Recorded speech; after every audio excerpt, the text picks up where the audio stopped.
Assalamualaikum warahmatullahi wabarakatuh. Balik lagi dengan channel Fakta Kehidupan. Nah, bagaimana dengan kabar kalian? Semoga dalam keadaan sehat walafiat ya. Nah, sebelum kita mulai, kita absen dulu nih. Kalian semua lagi pada nonton dari daerah mana aja? Kalian bisa tuliskan di kolom komentar ya. Nah, kisah kali ini tuh menceritakan seorang wanita muda yang dipaksa menikah oleh pria tua ataupun juragan yang umurnya 50 tahunan. Bagaimana kisahnya? Nggak usah lama-lama lagi, kita masuk ke ceritanya.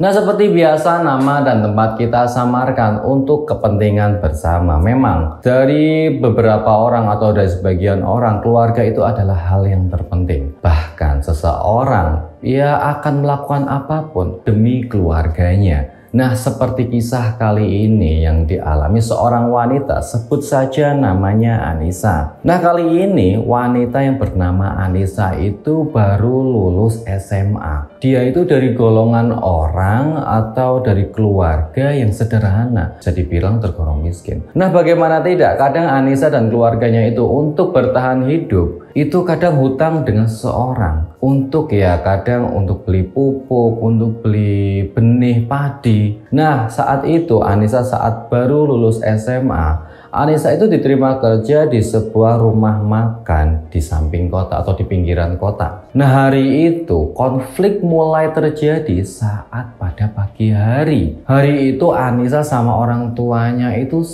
mau sarapan. Anissa mau berangkat kerja, tapi keadaan rumah itu kok tiba-tiba dingin. Orang tua Anissa itu seperti menyimpan atau menyembunyikan sesuatu dari Anissa. Anissa pun bingung dengan kediaman mereka itu. Orang tuanya tuh bingung. Sebut saja orang tuanya Anissa itu bapaknya namanya Pak Slamet. Pak Slamet sama ibunya nggak ngomong sama sekali pagi itu. Anissa merasa aneh dengan kejanggalan-kejanggalan yang tidak biasanya orang tuanya itu perlihatkan di depan Anissa. Benar saja, pada pagi hari itu tiba-tiba terdengar suara laki-laki itu dari luar rumah. Teriak-teriak memanggil namanya Pak Slamet, ayahnya Anissa. Anissa pun bingung, siapa itu ayah? Kok sepertinya ada orang marah-marah di depan rumah? Kata Anissa. Orang tuanya, Pak Slamet itu terlihat gugup, terlihat takut dan panik. Anissa pun yang melihat gelagat orang tuanya yang seperti kebingungan ini, akhirnya dia yang keluar. Ada apa ini, Pak? Kenapa pagi-pagi seperti ini bapak-bapak ini kok teriak-teriak depan rumah saya? Terlihat ada 4 orang pria berbadan besar di rumah Anissa. Mana Pak Slamet? Mana ayah kamu? Saya ingin bicara dengan dia, kata salah satu seorang pria yang berbadan tegap itu. Anissa pun ngomong, ada kok. Ada ayah saya di dalam. Kenapa harus dengan cara teriak-teriak Bapak memanggil ayah saya? Kata si Anissa. Ngomong dengan Pak Slamet. Ini tuh udah jatuh tempo, lebih dari jatuh tempo. Bapak kamu harus segera membayar semua utang-utangnya. Kalau tidak, saya tidak segan-segan akan menyita sawah dan rumah kamu. Kata seorang pria yang berbadan tegap itu. Loh, utang apa? Ayah sebenarnya tidak pernah cerita soal utang kepada saya. Kenapa ada segerombolan pria yang mengaku dia ingin menagih hutang ayah? Kata si Anissa dalam hati. Tiba-tiba ayahnya Anissa, Pak Slamet pun keluar. Maaf Pak, bisa beri saya sedikit waktu nggak buat cari uang? Soalnya saya belum bisa bayar hutang-hutang saya, kata Pak Slamet. Loh, Bapak kan udah janji, katanya itu akan segera membayar hutang Bapak. Tapi apa? Hutang Bapak belum juga dibayar. Hingga akhirnya menumpuk terus menumpuk dengan bunganya. Bos saya sudah tidak bisa menunggu lagi, Pak. Pak Narto sudah tidak bisa menunggu lagi. Apabila Bapak tidak segera membayarnya hari ini, sawah dan rumah Bapak akan segera kami sita, kata pria itu. Dan tiba-tiba ada seorang pria tua yang datang di situ. Sebut saja pria ini bernama Pak Narto. Pak Narto adalah juragan padi di sana. Dia itu sering meminjamkan uang kepada petani-petani miskin, petani-petani kecil seperti Pak Slamet, ayahnya Anissa itu. Nah, hingga akhirnya Pak Slamet pun meminta renggangan waktu atau meminta sedikit waktu agar bisa membayar semua utang-utangnya kepada Pak Narto itu. Ia pun berbicara kepada Pak Narto, Pak Narto tolonglah beri sedikit waktu buat kami agar kami itu bisa mencari uang agar bisa membayar semua utang-utangnya. Jangan sampai sawah dan rumah saya itu kena sita, Pak. Kata Pak Slamet dengan memelas. Pak Narto yang memang terkenal itu rentenir, ya memang kejam, itu pun ngomong kepada si Pak Slamet itu, ya nggak bisa dong Pak, Bapak kan udah janji dengan saya. Kemarin waktu Bapak utang dengan saya itu kan saya langsung membayarnya. Kita udah saling sepakat agar bisa ya saling menguntungkan satu sama lain. Tapi apa buktinya coba, setelah saya kasih uangnya, saya kasih pinjaman, malah Bapak itu telat bayar, jarang bayar, hingga akhirnya ini bunganya udah numpuk dan udah banyak banget Pak. Mana bisa saya bisa kayak gitu aja ngelepas Bapak. Kecuali apa Pak? Kata Pak Slamet. Hingga akhirnya mereka berdua antara Pak Slamet dan Pak Narto itu pun minggir dari tempat itu. Dia ngomong empat mata tanpa sepengetahuan si Anissa. Anissa yang melihat kejadian ini ya pun cuma bisa diam saja. Mungkin bapaknya dan Pak Narto itu sedang negosiasi. Nah, setelah negosiasi selesai antara Pak Narto dan Pak Slamet, Pak Narto dan anak buahnya itu langsung pergi meninggalkan rumahnya si Anissa itu. Anissa dan keluarganya pun langsung masuk. Di dalam rumah, Anissa itu bertanya kepada Pak Slamet, bapaknya, Pak, kenapa sih Pak? Ternyata Bapak selama ini punya utang dengan rentenir itu. Kenapa Bapak nggak pernah cerita dengan saya, dengan Anissa, Pak? Kata si Anissa tegas kepada ayahnya itu. Bapak kan tahu, Pak Narto itu adalah seorang rentenir. Dia itu kejam. Ditambah lagi dia itu udah punya 2 istri, Pak. Dia itu kerap kali memeras ya petani-petani kecil kayak Bapak. Kenapa Bapak berani-beraninya pinjem uang dengan dia, Pak? Dia itu bunganya besar, Pak. Kata si Anissa kecewa kepada bapaknya. Ya, Bapak tahu Anissa, tapi kan kita untuk bertahan hidup, kita memang diperlukan ya terkadang kita harus hutang dengan seseorang. Dan orang yang mau menghutangi atau meminjamkan uangnya kepada kita, satu-satunya ya Pak Narto itu. Kamu tahu sendiri kemarin sawah itu gagal panen karena kekurangan pupuk, karena kekurangan benih padi. Lah Bapak mau dapat pupuk dari mana? Mau dapat benih padi dari mana? Agar bisa bertahan hidup selama ini, menghidupi kamu, membayar semua ijazah sekolah kamu dulu.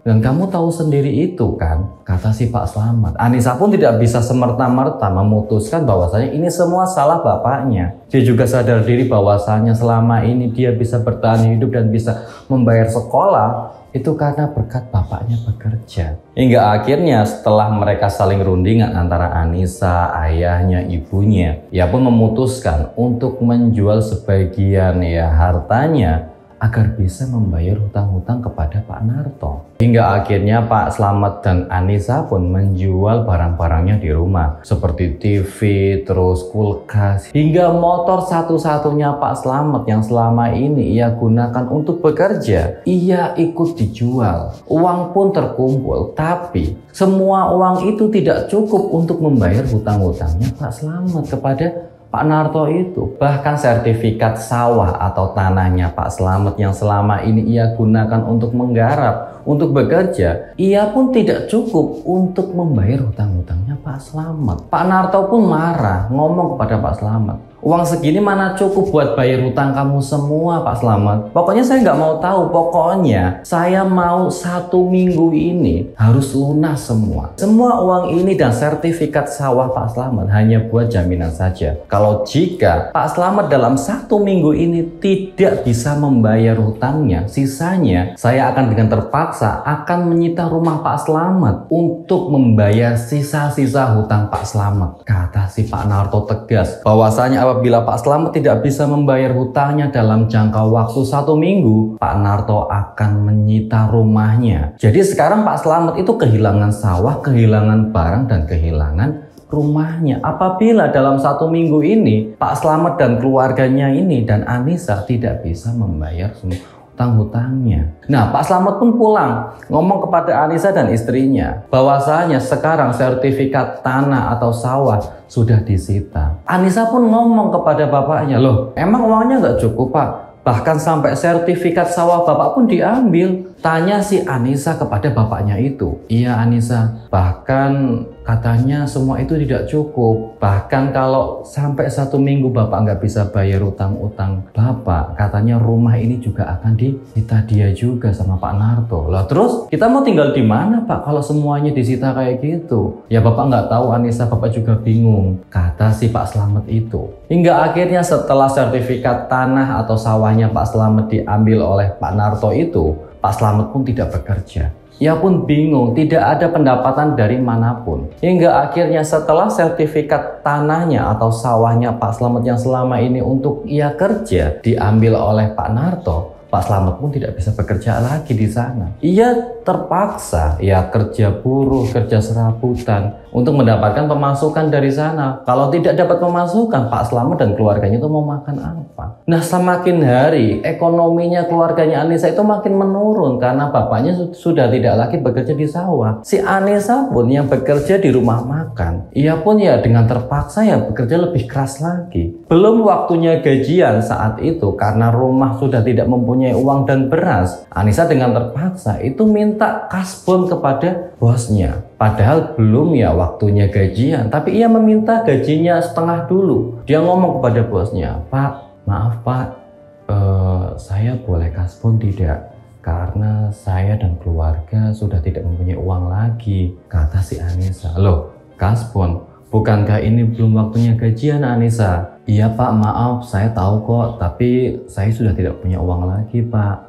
Kalau boleh saya minta gaji saya lebih awal ya Pak ya," kata si Anissa sambil memelas kepada bosnya itu. Bosnya pun ngomong, "Tidak bisa Anissa, peraturan di sini itu ya kalau mau gajian ya nanti nunggu akhir bulan. Kalau sekarang kamu minta gaji kamu, nanti bagaimana dengan yang lain? Pasti yang lain juga iri. Lagian uang saya itu yang buat gaji kalian semua itu adanya nanti akhir bulan, kalau sekarang belum ada," kata pemilik rumah makan itu. Dengan terpaksa, Anissa pun pulang dengan tangan hampa. Dia tidak membawa uang sepeser pun untuk bisa makan di rumah. Sampainya di rumah, ternyata ibunya Anissa sedang rebus umbi-umbian. Di sana itu Anissa dan keluarganya sudah tidak makan nasi lagi. Sekarang mereka tuh makan umbi-umbian karena tidak mempunyai uang untuk beli beras. Saat itu Anissa pun merasa hancur, hatinya sudah tidak bisa apa-apa lagi. Keluarganya begitu terpuruk karena hutang bapaknya kepada Pak Narto, seorang rentenir tua itu. Nah, pada saat malam hari tiba-tiba Anissa dipanggil oleh bapaknya. "Anissa, Anissa," kata bapaknya. Suaranya terdengar dari ruang depan. Nah, sesampainya di sana, Anissa melihat bapaknya dan ibunya sedang duduk kebingungan. Ia bertanya kepada bapaknya, "Ada apa Pak? Kenapa Bapak memanggil saya? Apa ada masalah lagi?" Kata si Anissa yang seakan-akan tahu dari gelagat kedua orang tuanya itu yang sedikit seperti orang panik. "Iya ini Anissa, Bapak mau ngomong sesuatu dengan kamu. Kemarin saat Bapak dan Pak Narto sedang berunding tentang hutang Bapak, Pak Narto itu menawarkan solusi lain agar hutang Bapak segera bisa terbayarkan dan kamu juga bisa kuliah," kata si Pak Slamet kepada anaknya itu, Anissa. "Loh, solusi apa Pak yang diberikan Pak Narto? Kok bisa utang Bapak bisa lunas dan saya juga bisa kuliah?" kata si Anissa. "Iya, Bapak tahu bahwasanya selama ini kamu itu ingin melanjutkan sekolah kamu ke jenjang perkuliahan. Ya, karena ekonomi keluarga kita aja hingga akhirnya kamu memupuskan semua cita-cita kamu itu. Ya memang Pak, Anissa itu pengen kuliah. Ya Anissa sadar diri aja bahwasanya Anissa tidak bisa melanjutkan ke jenjang perkuliahan itu," kata si Anissa. "Terus apa? Apa solusi yang diberikan oleh Pak Narto sehingga Pak Narto bisa ya begitu saja melunasi hutang Bapak? Apa yang syarat ia berikan kepada Bapak?" kata si Anissa. Anissa bertanya kepada bapaknya itu. Pak Slamet pun menjawab dengan sedikit agak ya ketakutan. Pak Narto ngomong bahwasanya ia akan mau melunasi semua hutang-hutang Bapak. Dan bahkan ia berjanji akan membiayai semua keperluan kuliah kamu sampai lulus apabila kamu mau menikah dengan Pak Narto, kata Pak Slamet, ayahnya si Anissa itu. Anissa pun terkejut, syok bukan main mendengar kata-kata ayahnya itu. "Loh, Anissa harus menikah dengan Pak Narto, Pak," kata si Anissa dengan terkejut. "Iya, itu solusi yang diberikan oleh Pak Narto. Kata Pak Narto, apabila tidak ada keputusan dalam jangka 1 minggu ini, ia akan menyita rumah kita," kata Pak Slamet. Anissa pun bingung. Di lain pihak, dia tidak mau menikah dengan pria tua yang seperti itu, yang sudah terkenal mempunyai istri 2, rentenir dan jahat. Dan di sisi lain, ia pun tidak tega kepada orang tuanya apabila sampai rumahnya disita oleh Pak Narto. Keluarganya mau tinggal di mana? Hingga akhirnya Anissa pun berpikir, ya udah deh Pak, kalau memang itu keputusannya, tidak ada cara lain, Anissa mau menikah dengan dia. Tapi dengan catatan, semua hutang Bapak harus lunas, kata si Anissa. Anissa mengorbankan dirinya untuk menikah dengan pria tua itu yang bernama Pak Narto. Nah, setelah Anissa setuju, Pak Slamet pun pergi ke rumahnya Pak Narto.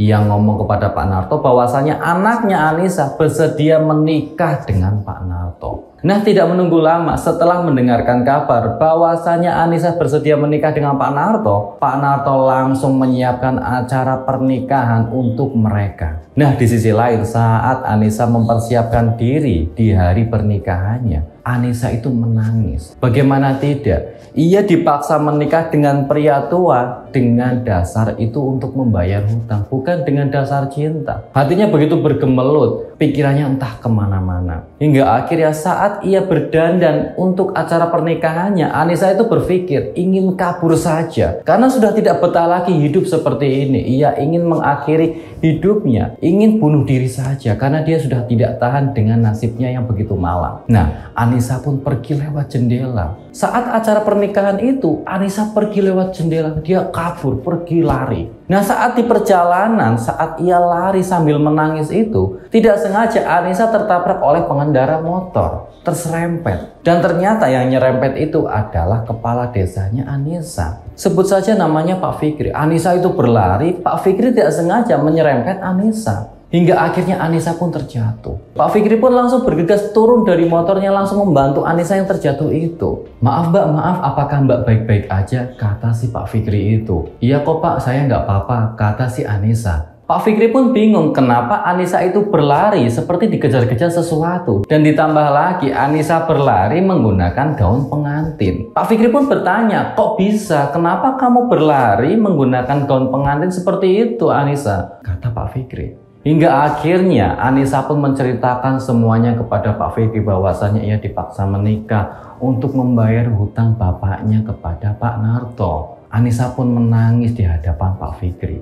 Pak Fikri pun mencoba untuk menelaah, memproses semua apa yang diceritakan oleh si Anissa. Kok bisa? Emang berapa hutang bapakmu? Kata si Anissa. Hutang bapak saya sekian Pak. Tapi bapak saya sudah memberikan sertifikat sawahnya dan beberapa uang untuk membayar hutangnya. Tapi katanya itu tidak cukup untuk membayar semua hutang-hutang bapak saya. Emang berapa jumlah hutang bapak kamu? Sampai sertifikat sawah dan uang itu tidak cukup untuk membayar hutangnya. Kata bapak sih utangnya itu 50 juta. Kata si Anissa. Loh, setahu bapak, sertifikat sawah bapak kamu itu harganya itu bisa ratusan juta. Apabila utang bapak kamu itu 50 juta dan bunganya disekitarkan ya 20 sampai 25 jutaan. Itu sertifikat sawah kamu itu, sawah bapak kamu itu bisa lebih dari cukup untuk membayar semua hutang-hutang bapak kamu itu kepada Pak Narto. Jadi selama ini bapak saya dikadalin sama Pak Narto Pak, kata si Anissa. Ya mungkin saja Pak Narto memang terkenal seperti itu. Dia tuh licik dan suka memanfaatkan kesulitan orang lain.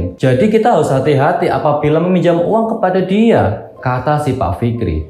Melihat salah satu warganya yang dimanfaatkan kesulitannya oleh rentenir, Pak Fikri pun tidak diam. Dia pun langsung membawa masalah ini ke jalur hukum. Nah, setelah tahu bahwasannya Pak Fikri, kepala desa, ikut campur dalam urusannya Pak Narto pun bingung, dia panik, dia ketakutan. Hingga akhirnya masalah ini dibawa ke jalur hukum, ke pengadilan. Pengadilan memutuskan bahwasannya Pak Narto melakukan penipuan kepada keluarganya Pak Slamet. Nah, setelah keputusan dari pengadilan, Pak Narto pun dengan terpaksa membayar sebagian atau sisa-sisa dari sertifikat tanahnya Pak Slamet kepada Pak Slamet, dan akhirnya Pak Slamet dan Anissa itu terbebas dari semua hutang-hutangnya kepada rentenir Pak Narto itu. Dan Anissa pun terbebas, tidak jadi nikah dengan pria tua yang selama ini memanfaatkan keluarganya. Nah, begitulah kisah dari salah satu subscriber kita yang membagikan kisahnya. Ia dipaksa menikah dengan seorang rentenir yang memanfaatkan hutang orang tuanya. Semoga dalam kisah ini kita dapat mengambil hikmah dan nilai-nilai penting di dalamnya yang bisa dijadikan contoh kepada kehidupan kita sehari-hari. Nah, bagi kalian semua yang ingin membagikan kisah-kisah kalian atau pengen cerita kalian dibawakan oleh Fakta Kehidupan, kalian bisa tuliskan atau kirimkan lewat WA ataupun Instagram di bawah ini. Dan bagi kalian semua yang pengen kritik, saran, dan membangun untuk Fakta Kehidupan, kalian bisa tuliskan di kolom komentar. Nah, tetap dukung channel kami dengan cara like, komen, dan subscribe, dan tunggu video-video berikutnya. Sekian dari saya, semoga bermanfaat. Wassalamualaikum warahmatullahi wabarakatuh.